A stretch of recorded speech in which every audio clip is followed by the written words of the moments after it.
This is a reading of Woods Runner by Gary Paulson, Chapter 18.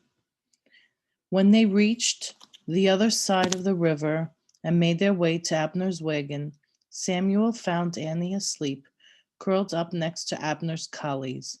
Annie, he touched her shoulder to wake her up. She opened her eyes and threw herself into his arms. He staggered backward under her weight and turned to his parents. "This is our Annie," he said. His mother reached out and stroked her hair. "Annie, I always wanted a little girl." "I had a ma," Annie told her, "but then I didn't." She smiled shyly, even as the tears welled in her eyes. "And now you have a ma again," Samuel's mother whispered through her own tears. "And a pa," Samuel's father said as he stepped next to her. Abner cleared his throat and started to hook up the mules in the light of the slit lantern. "No sentries this side of the river," Matthew said. "Just stay to the main road north for a time." He handed them a cloth bag. "Emily fixed food for you to take. Good fortune to all of you." "I don't know how to thank you," Samuel's father said. "You men have given us back our lives, restored our family." "Help when you can," Matthew said. "We'll all need to help. I will go back to the boats now and cross the river again. There might be others I can reach before daylight." And he was gone, and with him the dim glow from the lantern. "Here now," Abner said, "everybody inside the wagon except Samuel. Samuel, you come up and ride with me. We must talk." With his parents and Annie in the wagon, Samuel felt his way up to the front and climbed up in the seat.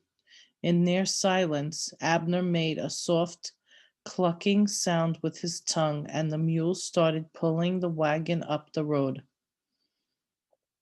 Even with the uproar across the river, there was nothing moving on this side.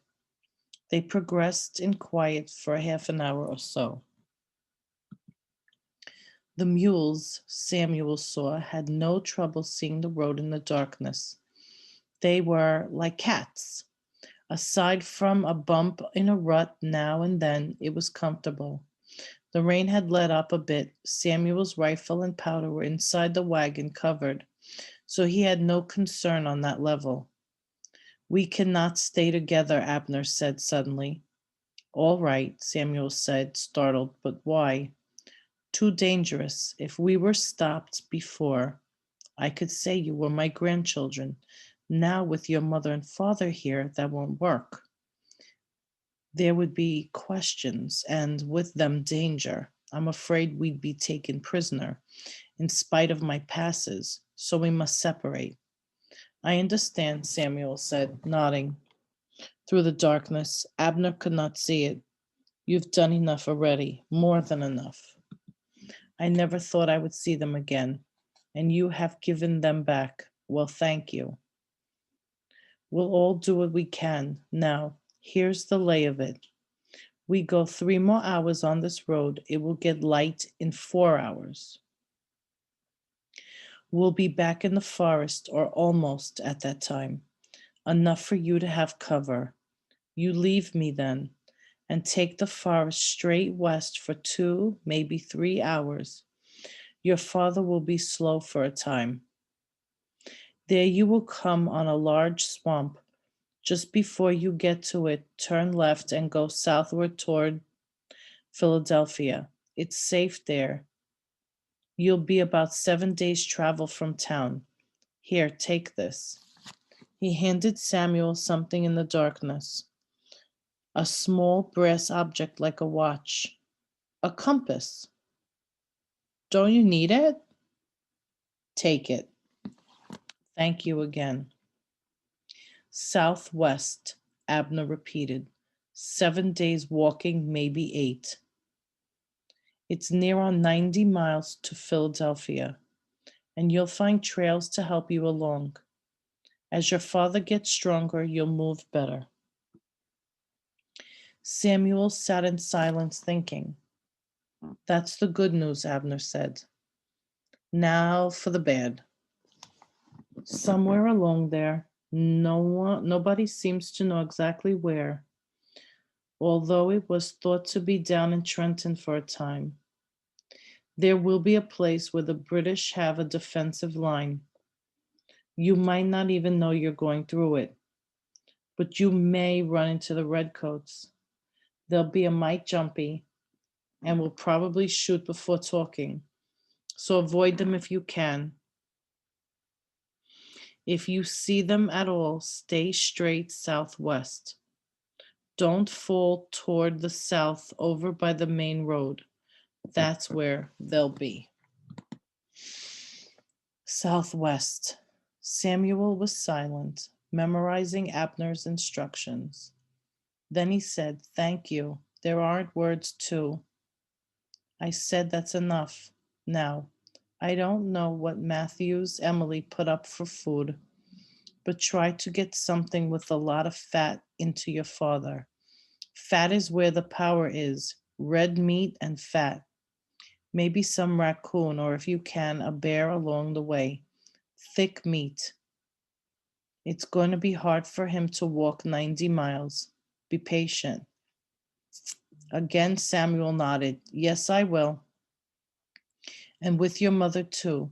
She's very strong, but this is different. They're going to try to be your ma and pa, but for now, you have to be the leader. They don't have the knowledge for what's coming. You do. And one more thing, take an extra blanket. And then silence, except for the sound of the mules clopping along and their breathing. They met no one, or at least didn't see anybody in the pitch darkness. After a time, Samuel realized that he could make out the white markings on the dogs. About then, Abner pulled the mules to a stop. Out here, he said, remember, west to the swamp and then southwest. Yes, and again, enough, away. Samuel jumped off the wagon and went around the back. In the dim light, he motioned them to get out. Annie came out of the back half asleep. Samuel found the food, 2 bundles, and he gave one to his mother and the other to Annie. Next, he tied a blanket to his bedroll and put it over his shoulder. Then he located his rifle and powder horn, checked the priming in the quarter light, and found it to be good. As soon as he said, "All right," Abner clucked at the mules and in a moment was gone in the morning mist. "We didn't get to say thank you," his mother said. "We can't talk now," Samuel said. "Later. Now we have to get moving.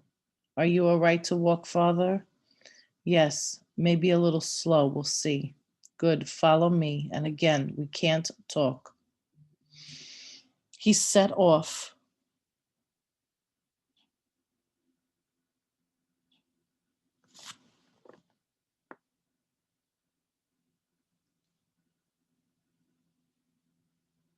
He set off without really thinking. He'd been away from the woods and sitting in the wagon for days out of his element.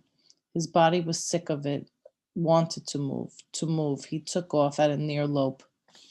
Annie held the pace as she had when they'd been traveling together before. But within 30 yards, his father gasped, "Samuel, I can't." His mother was out of breath and limping, but she didn't complain and tried to help support his father.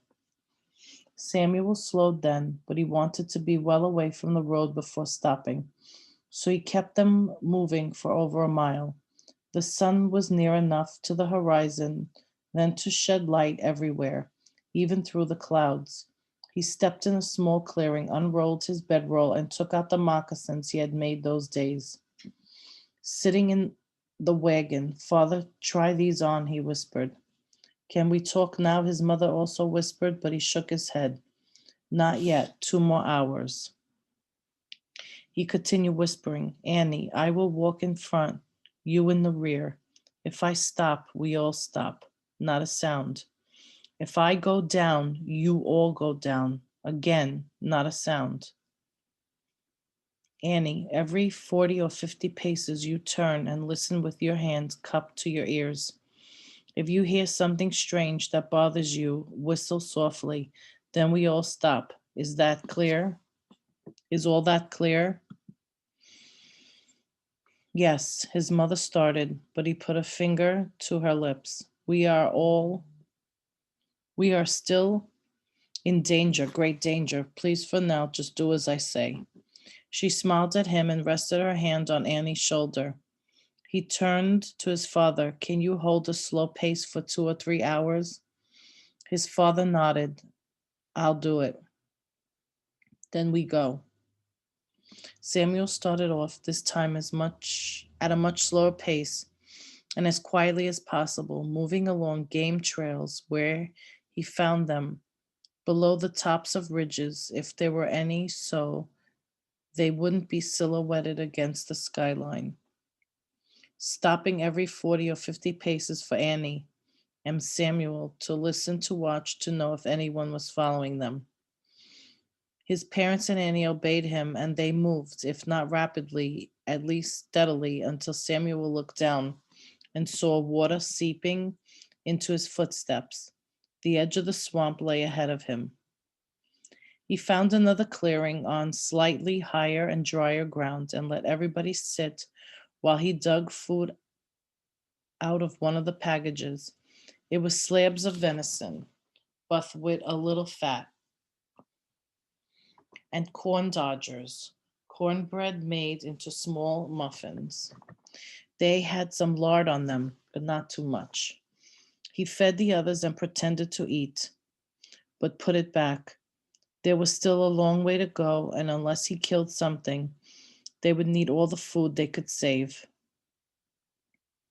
All right, he spoke low, almost in a whisper. A short rest, just a few minutes.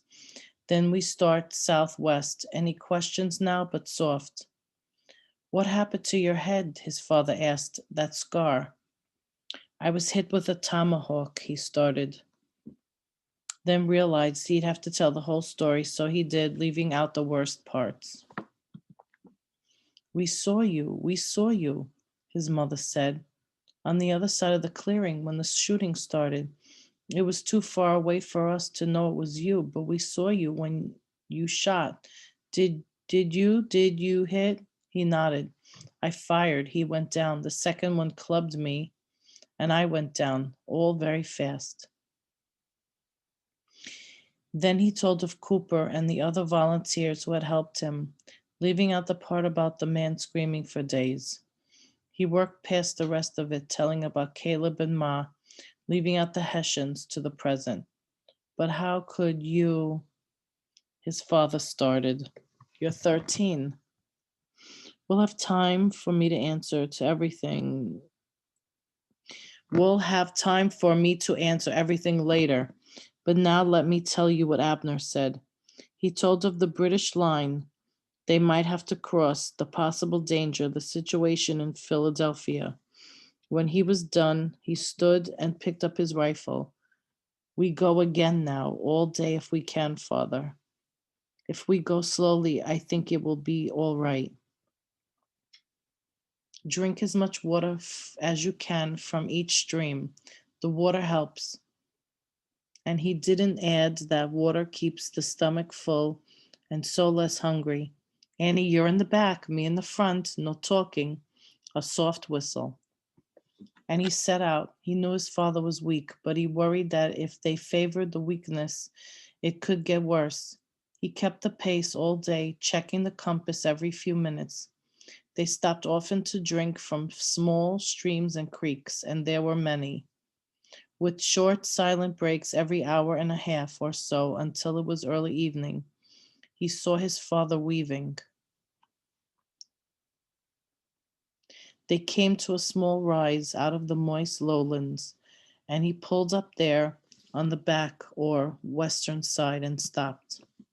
No fire, he said. Cold camp, Father. You eat until you're full. Mother and Annie hold it down a little, just a taste. I'm going to check the back trail. Wait here for me. He trotted back the way they had come, stopping often to listen, smell absorbed. He didn't feel completely safe until he had gone a half a mile and not seen or heard anything. Then he moved back to where he'd left them and found them sitting back against trees. His father and Annie wrapped in his blanket roll, already dozing. We're clear, he whispered to his mother, his rifle across his lap. Get some sleep. She was studying him. You're so different, grown. No, I'm the same. It's everything else that's changed. She shook her head. No, you've changed, not in a bad way. You know things, see differently, think differently. If I didn't know you, I don't think I would recognize you. It's like you've gone to some far place and come back as a different person. But I love the new Samuel as much as I love the old. And I'm very glad. I'm so thankful that you're with us to show us, to lead us. She held his hand. Good night, mother. Good night, new Samuel. British behavior. The British on their military tore through the countryside as they tried to regain control of the wayward colonists, adopted what later became known as fire and sword rather than hearts and mind policy.